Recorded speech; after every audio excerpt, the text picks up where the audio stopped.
الحمدللہ رب العالمین والصلاة والسلام علی اشرف الانبیاء والمرسلین اما بعد فاعوذ باللہ من الشیطان الرجیم بسم اللہ الرحمن الرحیم رب اشرح لی صدری ویسر لی امری واحلل عقدۃ من لسانی یفقہوا قولی رب زدنی علما۔ اللہ تعالیٰ کی سے دعا ہے کہ ہم سب کو حق بات سن کر اس پر عمل کی توفیق عطا فرما۔ مدرسہ صراط مستقیم کے ویئرز کو بھی ہماری جانب سے السلام علیکم ورحمۃ اللہ وبرکاتہ۔ جیسا کہ آپ سب جانتے ہیں، ماہ رمضان المبارک میں ہم سب آپ کے سامنے خلاصہ قرآن پیش کرنے کی سعادت حاصل کر رہے ہیں، اور یہ توفیق اللہ ہی کی طرف سے مل رہی ہے یقیناً۔ اس سے پہلے ہم آج تک اپنا پیغام اپنی بہنوں کو کم و بیش 12 سال سے ہمارے پاس آنے والی بہنوں کو آن سائٹ پیش کرتے تھے، اور آج اللہ کی توفیق سے اس پلیٹ فارم کے تھرو ہم اپنا یہ پیغام اور اللہ تعالیٰ کے اس قرآن کا کلام کا پیغام آپ سب تک پہنچا رہے ہیں۔ اور اللہ تعالیٰ سے دعا ہے ہم سب کو قرآن سے ہمیشہ اپنا تعلق مضبوط سے مضبوط کرنے کی توفیق عطا فرمائے۔ ماہ رمضان المبارک کی یہ عظیم الشان اور بابرکت ساعتیں ہمارے درمیان ہیں، اور قرآن مجید اور رمضان کا آپس میں کنیکشن بہت اسٹرانگ ہے، تو اسی مناسبت سے قرآن کا اس مہینے میں بہت زیادہ کثرت سے دور بھی کیا جاتا ہے۔ آج جس پارے پر میں خلاصے کے طور پر چند آیات پیش کروں گی وہ پارہ نمبر 23 ہے، جس کا آغاز سورہ یاسین سے ہے، اور سورہ یاسین قرآن مجید کا دل کہا جاتا ہے اس کو۔ اور قرآن مجید کی اس سورہ مبارکہ کے بارے میں نبی علیہ السلام نے بے شمار فضائل بیان کیے ہیں، اور فرمایا مفہوم حدیث یہ ہے کہ مردے کے سامنے اگر سورہ یاسین پڑھی جائے تو اس کے لیے آخری مراحل میں آسانی پیدا ہوتی ہے۔ اسی طرح جو شخص صبح کے وقت سورہ یاسین کی تلاوت کرتا ہے، شام تک اس کے لیے کاموں میں آسانی ہوتی ہے۔ جو شام میں پڑھے، صبح تک اللہ تعالیٰ اس کے کاموں کا کفیل ہو جاتا ہے، اور اس سورہ مبارکہ کے پڑھنے والے کے لیے اس کی شفاعت کا ذمہ بھی اس صورت نے لیا ہے، اور دیگر بے شمار اس سورہ مبارکہ کے فضائل ہیں۔ تو آج سورہ یاسین کی جن چند آیات پر میں بیان کروں گی، ان میں آیت نمبر 38 میں اللہ تعالیٰ ارشاد فرماتا ہے وَالشَّمْسُ تَجْرِي لِمُسْتَقَرٍّ لَهَا ذَلِكَ تَقْدِيرُ الْعَزِيزِ الْعَلِيمِ، اور سورج چلتا ہے اپنے ٹھہراؤ کے لیے، یہ حکم ہے زبردست علم والے کا۔ یہ آیت مبارکہ اللہ تعالیٰ نے ان کفار یا ان منکرین کے لیے جو اللہ تعالیٰ کی قدرت اور اس کی تمام عظمتوں کا انکار کرتے ہیں، کہ اللہ تعالیٰ نے اپنی قدرت میں آسمانی دنیا ہو، زمینی دنیا ہو، بے شمار دلائل پیش کیے ہیں۔ اب قدرت نے آسمان پر موجود سورج کی جو گردش ہے، اس کے چلنے کو بیان کیا کہ یہ سورج اللہ کی نشانی ہے، اپنے ٹھہرنے کے وقت تک چلتا رہے گا۔ اب اس کے دو معنی علماء کرام نے بیان فرمائے ہیں، یعنی اپنے ٹھہرنے کے وقت تک چلتا رہے گا، اس سے مراد یہ ہے کہ جب تک قیامت قائم نہیں ہوتی یہ سورج چلتا رہے گا، چلتا رہے گا، چلتا رہے گا اپنے مدار میں۔ اور اس کا دوسرا معنی علماء کرام نے یہ بھی بیان فرمایا ہے کہ سورج اپنی منازل میں طے کرتا کرتا کرتا کرتا جب سب سے دور والے مغرب میں پہنچ جاتا ہے پھر رک جاتا ہے، اور پھر اسی طرح واپس آتا ہے، یہی اس کا مستقر ہے۔ اور اللہ تعالیٰ نے سورج کے اس طرح چلتے رہنے اور اس اللہ کی طرف سے یہ جو حکمت ہے اس کو بیان فرمایا، اور یہ بتایا کہ اللہ کی اس قدرت میں وہی غور کرتا ہے جو اللہ تعالیٰ کو مانتا ہے۔ اب دیکھیں، ہم سائنسی طور پر بھی دیکھ لیں، اور جو مفسرین ہیں وہ یہ فرماتے ہیں کہ زمین میں نا پوری ڈارکنیس ہے، پورا اندھیرا ہے، یہ سورج اپنی کورنگ، اپنی تھال لاتا ہے جس سے دنیا میں ہمیں روشنی نصیب ہوتی ہے۔ اسی طرح ماہر فلکیات کہتے ہیں کہ سورج چلتا ہے، قرآن میں بھی اللہ نے فرمایا وَالشَّمْسُ تَجْرِي، چل رہا ہے۔ اسی طرح سائنسدانوں کا، جدید سائنس کا بھی یہ کہنا ہے کہ سورج رکا ہوا نہیں ہے، چل رہا ہے۔ اب دیکھیں، اب یہاں پر تھوڑی سی گرامر سے متعلق بات ہے۔ عربی میں لفظ یوز ہوتا ہے تجری یا جرا، جرا سے نکلتا ہے تجری، جو چیز پانی میں چلے یا بہے اس کے لیے لفظ استعمال ہوتا ہے جرا یا تجری۔ اللہ تعالیٰ نے قرآن میں تجری کا لفظ استعمال فرمایا ہے، اور یہ آسمان دنیا کی بات ہو رہی ہے، اس کے لیے لفظ استعمال ہوا ہے تجری۔ لیکن آپ اور میں دیکھتے ہیں آسمان میں تو پانی نہیں ہے، ہمیں کہیں پہ پانی نظر نہیں آتا۔ اب یہاں پر تھوڑا سا ڈیپتھ میں جاتے ہیں ہم، ملکی اور گیلیکسیز کی دنیا میں، اس کو سادہ الفاظ میں یہ کہوں کہ آسمانی دنیا کی بات کریں تو جیسے آسمانی دنیا نا، اس کا پورا سسٹم بالکل فلوٹنگ ہے، یعنی کہ بہنے والا ہے، جبکہ ہمیں پانی تو نظر نہیں آ رہا۔ اس کی مثال یوں سمجھیں، ہم زمین پر ہیں اور ہمارے ارد گرد اللہ تعالیٰ نے کشش ثقل رکھی ہے، جس کی وجہ سے ہم ایک جگہ ٹھہر جاتے ہیں، بیٹھ جاتے ہیں۔ اگر یہ کشش ثقل نہ ہو تو ہم چل ہی نہ سکیں زمین پر۔ اسی طرح آسمان میں اللہ تعالیٰ نے اسٹارز کے قریب گریویٹیشنل فورس رکھی ہے۔ اگر یہ فورس نہ ہو، یہ ایک لیئر نہ ہو، تو جیسے جنات جب غیب کی خبریں سننے کے لیے آسمان پر جاتے تھے تو ان کو شہاب ثاقب، یعنی وہ ستارے مارے جاتے تھے، تو اگر یہ پروٹیکشن لیئر آف گریویٹیشن نہ ہو تو اب یہ ستارے، یہ ساری چیزیں بھی ہمارے تک آ جائیں اور ہمیں بھی ستارے مارے جائیں۔ اب یہ آج ہمارے سامنے کتنی ساری جو ہے وہ دریافت ہو چکی ہیں، جوپیٹر ہے، پلوٹو ہے، مارس ہے، اور نہ جانے کتنے زیادہ پلانٹ اب تک دریافت ہو چکے ہیں، اور ابھی بھی اور مزید سے مزید گلیکسیز جو ہیں وہ دریافت ہو رہی ہیں۔ لیکن آپ یہاں پر یہ دیکھیں اللہ تعالیٰ کی قدرت کہ یہ جتنی بھی گلیکسیز ہیں، آسمانی دنیا ہے، ان سب میں سورج ایک بالکل نقطے کی طرح ہے، ایک نقطہ ہے سورج، اور پھر کئی لائٹ ایئرز کے فاصلے پر اس طرح کی اور گلیکسیز ہیں اور دنیا ہیں، اور نہ جانے کتنی دنیا جن کا اب تک ایکسپلوریشن نہیں ہوئی ہے، اور ہر گلیکسی اور ہر دنیا کا سینٹر ہے جس کو زمین کہا جاتا ہے۔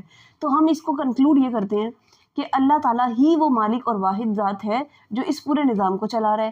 اب بعض جو ہیں وہ لوگ یہ کہتے ہیں کہ دیکھو دنیا تو ایک دھماکے سے وجود میں آ گئی، اور بعض کہتے ہیں کہ بگ بینگ تھیوری ہوئی تھی جس سے دنیا پھیلنے لگی۔ تو ہمارا یہ سوال ہے، بتائیے تو اب دوبارہ دھماکے ہو رہے ہیں، دنیا تباہ کیوں نہیں ہو رہی؟ مزید جو جتنی گیلیکسیز کے بارے میں ہم نے سنا کہ اور مزید ایکسپلور ہو رہی ہیں، اور ابھی آخری پوائنٹ نہیں پتہ چلا کون سی ہے، اور کتنی مزید گیلیکسیز ہیں یہ بھی ہمیں نہیں پتہ چلا۔ تو پھر آپ نے یہ کیوں نہیں بتایا اور کہاں ایکسپلور ہو رہی ہیں؟ یہ دنیا تو بتا دیا کہ دھماکے سے وجود میں آئی تھی، اور مزید کیوں نہیں آپ ایکسپلور کر پائے؟ تو یہ غلط ہے۔ سورج جو ہے اپنے آربٹ، اپنے مدار کے ارد گرد چل رہا ہے، اور سائنس کہتی ہے رکے گا نہیں، چلتا ہی رہے گا۔ لیکن ایک پوائنٹ آئے گا، سائنس نے یہ بات بیان کی ہے کہ 5 ارب سال کے بعد یہ جو سورج ہے نا، یہ ایندھن بن کر ختم ہو جائے گا۔ اس کی ایک اور تحقیق یہ بھی بتاتی ہے، جب آج ہم آسمان پر دیکھتے ہیں تو ہمیں سورج کس کلر کا نظر آتا ہے؟ ڈارک اورنج کلر کا، اور ہلکا اورنج اور ڈارک اورنج کا مکسچر۔ اب یہ کچھ سالوں بعد یا اپنے مدار میں چلتا جائے گا تو پھر یہ ریڈ جائنٹ یعنی کہ ایک لال بڑا جو ہے وہ آربٹ بن جائے گا۔ پھر چند سالوں کے بعد کیا ہوگا کہ یہ وائٹ بالکل سفید ڈارف بن جائے گا، یعنی کہ بہت بڑا اور سفید، اور اس کے بعد یہ بالکل ختم ہو جائے گا۔ اور یہ وقت کب ہوگا؟ جب اللہ تعالیٰ حکم دے گا اور قیامت قائم ہوگی۔ سورج جو ہے ہماری فائنل ڈیسٹینیشن، اس کی فائنل ڈیسٹینیشن کیا ہے؟ اس کا وقت مقررہ ختم ہو جانا، یعنی قیامت کا قائم ہو جانا۔ اب اسی طرح اس آیت مبارکہ سے اگلی آیت میں اللہ تعالیٰ نے ارشاد فرمایا والقمر قدرناہ منازل حتی عاد کالعرجون القدیم، کہ چاند کے لیے ہم نے منزلیں مقرر کی ہیں، یہاں تک کہ پھر ہو گیا جیسے کھجور کی پرانی ٹال۔ دیکھیں چاند جو ہے نا وہ اپنی منازل میں چلتا ہے، اور اس کی 28 منزلیں ہوتی ہیں، ہر رات ایک منزل طے کرتا ہے، اور جب 28 پوری ہو جاتی ہیں تو اگر مہینہ 29 کا ہو تو ایک دن چاند چھپ جاتا ہے، اور اگر مہینہ 30 کا ہو تو 2 دن چاند چھپ جاتا ہے۔ تو اب جب چاند اسٹارٹنگ میں ہوتا ہے تو آپ نے دیکھا بالکل باریک خمدار پیلا تر، لیکن جب یہ پورا ہوتا ہے تو بالکل گول ہو جاتا ہے۔ تو اسی بارے میں بتایا گیا ہے کہ یہ جو چاند ہے یہ سب سے پہلے بالکل باریک ہوتا ہے، پھر یہ ڈھلنا شروع ہوتا ہے، ایک دفعہ پورا مکمل ہونے کے بعد ڈھلنا شروع ہوتا ہے، اور بالکل کمان کی طرح پتلا زرد ہو جاتا ہے۔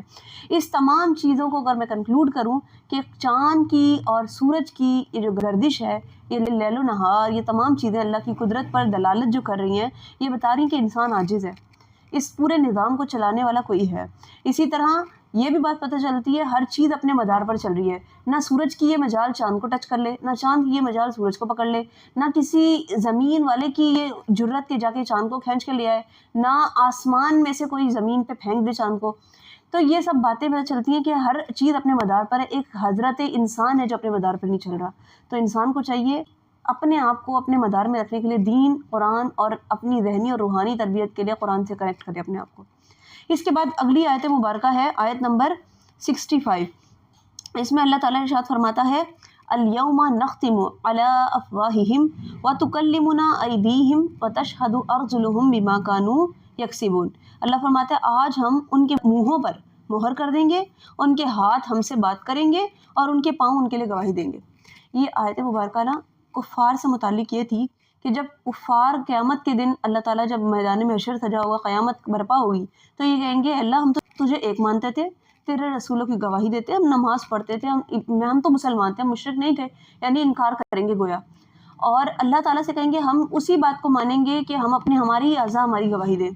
اب اللہ تعالیٰ کیا فرمائے گا کہ اللہ تعالیٰ ان کے اعضاء پہ جو سب سے پہلا منہ ہے اس کو مہر لگا دے گا، اس کو بولنے کی قوت سے لے لے گا، پھر ان کے اعضاء، ان کا گوشت، ان کی ران، ان کے ہاتھ، ان کے پاؤں تمام بولیں گے یہ گناہ تم نے کیا، یہ گناہ کیا، تو اعضاء خود گواہی دیں گے، اور پھر جب ان کے منہ کو کھول دیا جائے گا تو پھر کہیں گے ہائے ستیہ ناس ہو تمہارا۔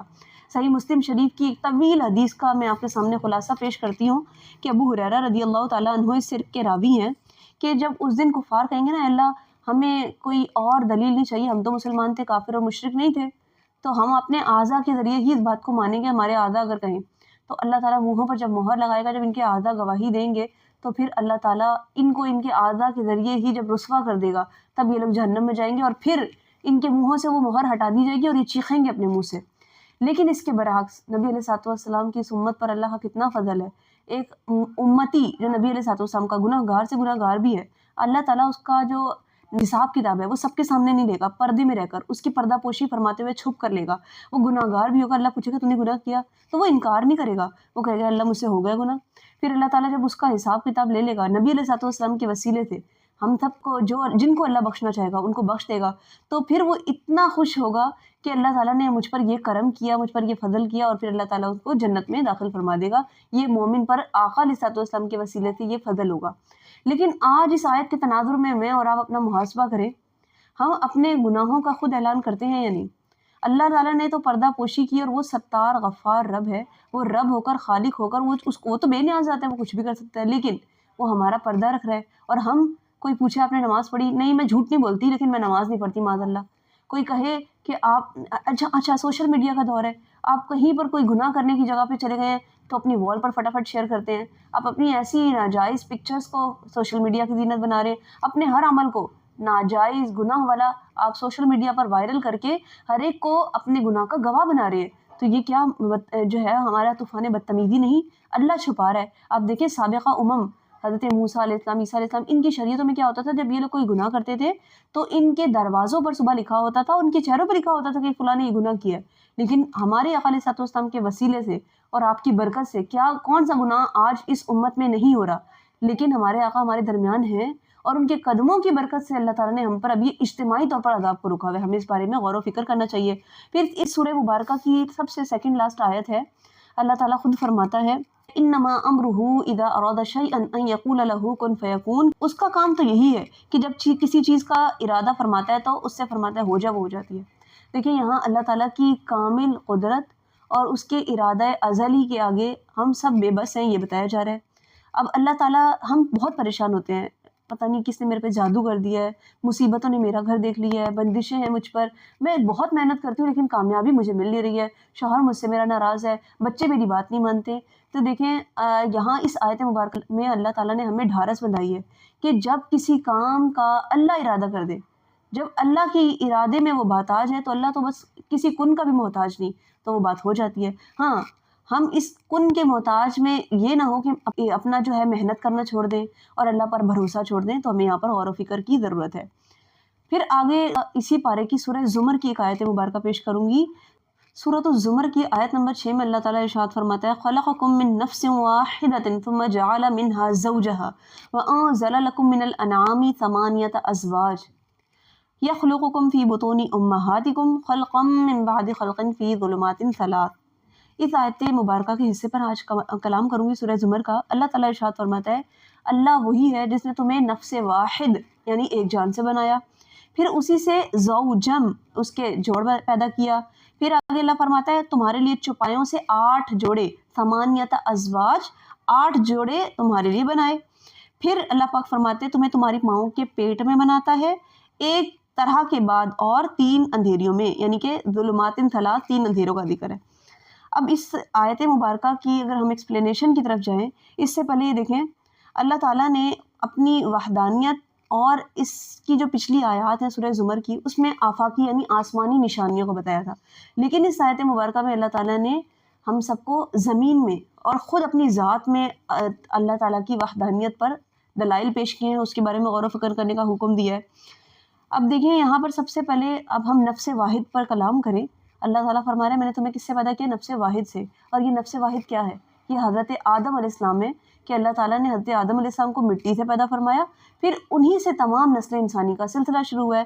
لیکن اب یہاں آغاز ایک جان سے ہونے کی وجہ سے، ایک جان کون ہے؟ آدم علیہ السلام. تو ہمیں اللہ نے فرما دیا میں نے تم سب کو نفس واحد سے پیدا کیا ہے.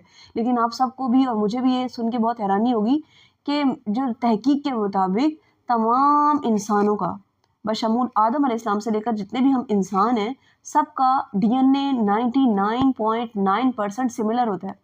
آپ کہیں گے یہ بات کیسی عجیب سی کہ ڈی این اے تو سب کا انسانوں کا مختلف ہوتا ہے، اس کے بارے میں بھی آگے کلام کروں گی انشاءاللہ. لیکن ہم نفس واحد سے پیدا ہوئے ہیں، اس کی وجہ سے ہم تمام انسانوں کا DNA 99.9% سملر ہے. اسی وجہ سے ہم کہتے ہیں کہ پوری انسانیت کے جو انسیسٹر ہیں، آباء و اجداد ہیں، وہ ایک ہی آدم علیہ السلام ہے. اب اس میں کوئی کافر، اسرائیل، منافق، یہودی، مسلمان سب شامل ہیں. ہماری اصل کے اعتبار سے ہم ایک جو ہے والد کے اولاد ہیں. ٹھیک ہے. اب نفس واحد کے بعد اللہ تعالیٰ نے پھر حضرت آدم علیہ السلام سے ان کی جو زوجہ ہیں، ان کی دائیں پستی سے حضرت حوا کو بنایا. اس طرح آپ کے زوج پیدا ہو گئے. پھر اب انسان میں جب زوج پیدا ہو گئے، پھر اللہ تعالیٰ نے تیسری بات یہاں پر فرمائی کہ میں نے ثمانیۃ ازواج، یعنی میں نے تمہارے لیے جانوروں میں مویشیوں کے 8 جوڑے پیدا کیے. لائف سٹاک بایولوجی یہاں بیان کی گئی ہے. وہ 8 کون سے جوڑے ہیں؟ اونٹ نر اور مادہ یعنی میل اور فیمیل، بھیڑ اس کا بھی میل اور فیمیل، اسی طرح گائے اس کا بھی نر اور مادہ میل اور فیمیل، اسی طرح بکری اس کا بھی نر اور مادہ میل اور فیمیل. یہ وہ قدیم جانور ہیں، یعنی یہ اتنے پرانے جانور ہیں جن کو عرب سے لے کر اس سے پہلے بھی لوگ اپنی خوراک، اپنے لباس، اپنے دودھ اور سفر کے لیے ان پر ڈپینڈ کرتے تھے. اللہ تعالیٰ نے ان کو بھی ہماری، یعنی کہ یہ سمجھ لیجیے ہماری بیسک لائف کا جو سٹارٹنگ پوائنٹ ان جانوروں کے اوپر اللہ تعالیٰ نے فرمایا. اب اس کے بعد اللہ تعالیٰ نے جب ثمانیۃ ازواج بتایا، اب اس کے بعد ایک اور خوبصورت بات اس آیت مبارکہ میں ہے کہ اللہ تعالیٰ نے فرمایا میں نے تمہیں ایک انسان پیدا ہونے سے پہلے 3 اندھیروں میں چھپا کر رکھا. اب وہ ظلمات ثلاث کیا ہیں؟ 1500 سال پہلے انسان کی حیرت انگیز جو ہے وہ تحقیق انسانی زندگی کی قرآن نے بیان کر دی. 3 اندھیرے کیا ہیں؟ پہلا جو ہے وہ ماں کا پیٹ ہے، پھر دوسرا حمل کے دوران جو انسان کی رحم کی دیوار ہے وہ، اور تیسرا وہ جھلی جس میں بچہ محفوظ ہوتا ہے. آپ یہ جانیں کہ فیٹس جو بچہ ہوتا ہے، اس کو فیٹس کہا جاتا ہے، اس کی آنکھیں 26 سے 28 ہفتوں کے بعد لائٹ ڈیٹیکٹ کرتی ہیں. اس سے پہلے یہ مکمل ڈارکنیس میں ہوتا ہے، اور بچے کو ڈارکنیس کی ضرورت ہوتی ہے اپنی ڈیولپمنٹ کے لیے. تو اللہ تعالیٰ نے کیسے اندھیروں میں اس کی حفاظت کا ذمہ فرمایا ہے. اب جب ماں کے پیٹ میں بچہ ہے، جیسے ہم نے 3 لیئرز کی بات کر لی، پیٹ ماں کا، پھر رحم کی دیوار اور جھلی، بچے کے سراؤنڈنگ میں اللہ تعالیٰ نے ایک فلوئڈ، ایک پانی جس کو ایمنیوٹک فلوئڈ کہا جاتا ہے، وہ رکھا ہے. اور اس کا کام اللہ تعالیٰ کی عظیم شاہکار کہ اللہ تعالیٰ نے اس ایمنیوٹک فلوئڈ کے ذریعے جب ماں ہلتی ہے ان جھٹکوں سے بچوں کی حفاظت کرتا ہے. اسی طرح اس فلوئڈ کے ذریعے بچے کے آرگن بنتے ہیں. اسی طرح اس فلوئڈ کے تھرو کہ ماں کچھ کھا رہی ہے اس کا بچے پہ نیگیٹو اثر نہ پڑے، کوئی انفیکشن نہ ہو، یہ تمام چیزوں سے یہ فلوئڈ، یہ پانی اللہ تعالیٰ اس کے ذریعے حفاظت فرما رہا ہوتا ہے. اس طرح اللہ تعالیٰ نے ظلمات ثلاث یعنی 3 اندھیروں سے انسان کی جو حفاظت فرمائی ہے. اب دیکھیں انسانی برین کی جو ڈیولپمنٹ ہے وہ کیا بتاتے ہیں کہ ماں کے رحم میں ہی شروع ہو جاتی ہے دماغ کی جو ہے وہ ڈیولپمنٹ. 3 ہفتوں کے بعد نروس سسٹم جس کو ہم دماغی سسٹم کہتے ہیں وہ بننا شروع ہو جاتا ہے. اور جو آخری 3 مہینے ہوتے ہیں جس کو لاسٹ ٹرائمسٹر کہا جاتا ہے، 6 مہینے سے 9 مہینے، جو برین کے جو کنیکشن ہیں وہ بہت تیزی سے بننا شروع کر دیتے ہیں. اسی لیے تو خواتین کو کہا جاتا ہے کہ حمل کے دوران نہ ٹک ٹاک، نہ میوزک، نہ کوئی گناہ یا نہ فحش باتیں، نہ لڑائی جھگڑے اور نہ اس طرح کی باتیں کریں. کیونکہ اگر ماں سٹریس میں ہے، ایموشنل ہے یا بیمار ہے یا جو غلط باتیں سنتی ہے، اس کا ڈائریکٹ ایفیکٹ بچے پر پڑتا ہے. اب دیکھیے میں یہ بتا رہی تھی نا کہ بچہ جو ہے وہ سننا شروع کر دیتا ہے، تو 18 سے 20 ہفتوں میں بچہ آوازیں سننا ڈیٹیکٹ کر دیتا ہے. اور جو سب سے کوئک آوازیں سنتا ہے وہ اپنی ماں کی سنتا ہے. اب ماں اگر گالیاں دے گی تو بچہ بھی پیٹ میں گالیاں سنے گا، لیکن اگر ماں قرآن کی قاریہ ہوگی، قرآن و حدیث سننے سیکھنے والی ہوگی، تو بچے پھر غوث پاک جیسے قرآن کے حافظ ہی پیدا ہوں گے. تو لہٰذا یہاں سے قرآن کنیکشن بچے کے ساتھ کتنا زیادہ اسٹرانگ ہے، اور ماں کا بچے کے ساتھ کتنا اسٹرانگ کنیکشن پتہ چل رہا ہے. ابھی ہم نے یہ جانا کہ جو نروس سسٹم ہے وہ 18 سے 20 ہفتوں بعد جو ہے وہ کام کر رہا ہے، اور 3 ہفتوں کے بعد اس کی ڈیولپمنٹ شروع ہوئی. لیکن جو ہارٹ بیٹ ہے نا وہ 21 دن کے بعد جو ہے وہ چند شروع ہو جاتی ہے. تو یہاں سے جو میں بات بتانا چاہ رہی ہوں وہ یہ ہے کہ ہارٹ بیٹ شروع ہو گئی ہے، ابھی کارڈیو ویسکولر سسٹم یعنی کہ دل کا نظام بنا نہیں. تو یہ کیا بات بتا رہا ہے؟ وہ یہ بات بتا رہا ہے کہ جو انسانی نظام ہے وہ انسان کے کنٹرول سے باہر ہے. یہ ایک ڈیوائن پروگرام ہے جسے اللہ ہی چلا سکتا ہے، اور یہ وعدے کرتا ہے کہ زندگی کا نظام کوئی انسانی تخلیق انسان کے ہاتھ میں نہیں ہے. اس آیت مبارکہ میں اگر ہم ترتیب دیکھیں، سب سے پہلے اللہ تعالیٰ نے انسان کی تخلیق کی، پھر اس کے زوج کا ذکر بیان فرمایا، پھر جانوروں کی تخلیق یعنی سسٹم بنایا، پھر اس کے بعد رحم کا ذکر اور اپنی ربوبیت کا اعلان کر کے تمام کریشن کے کریٹر کو بتا دیا کہ دیکھو یہ سب بنانے والا صرف اللہ تعالیٰ ہے، اور یہ تمام نظام صرف اللہ کے دست قدرت میں ہے. تو میں آپ سے یہاں پر ایک بات یہ بھی کرنا چاہوں گی کہ ایک خاتون جو پتلی دبلی سی بھی ہو، ایک عام خاتون پتلی دبلی سی بھی 8 بچوں کو نارملی ڈیلیور کر سکتی ہے، جس کی ہم نے رپورٹس بھی پڑھی ہیں۔ تو اگر خدا نخواستہ کوئی بیمار ہو جائے، ہیلدی لڑکی، اس کے پیٹ میں گیس ہو جائے، اس سے برداشت نہیں ہوتا، اسی طرح خدا نخواستہ کسی کے پیٹ میں کوئی اور پرابلم ہو، وہ بیئر نہیں کرتی، لیکن ایک 8 بچوں کو پیٹ میں رکھنا اور ہیلدی طور پر ڈیلیور کرنا، یہ یقیناً اس کا کمال نہیں، میرے رب کا کمال ہے۔ اور اللہ تعالیٰ کیسے ان اندھیروں میں اس بچے کی حفاظت کرتا ہے، کیسے وہ ایک پھٹکی سے خون کا گوشت کا لوتھڑا تھا، پھر اس کے بعد پورے آرگنز بنتے ہیں، یقیناً یہ اللہ کی ڈیوائن جو ہے وہ پروگرام کو ثابت کرتا ہے۔ پھر یہاں پر نا ایک اور اہم بات بتانا چاہوں گی، جس کا پہلے بیان کیا تھا، کہ ہم نے پڑھا اور سنا کہ انسانوں کا، میں نے ابھی شروع میں ذکر کیا کہ 99.9% ڈی این اے سیم ہے، لیکن پھر ہم یہ بھی تو کہتے ہیں کہ ہم سب کا جینیٹک میک اپ ڈفرینٹ ہے۔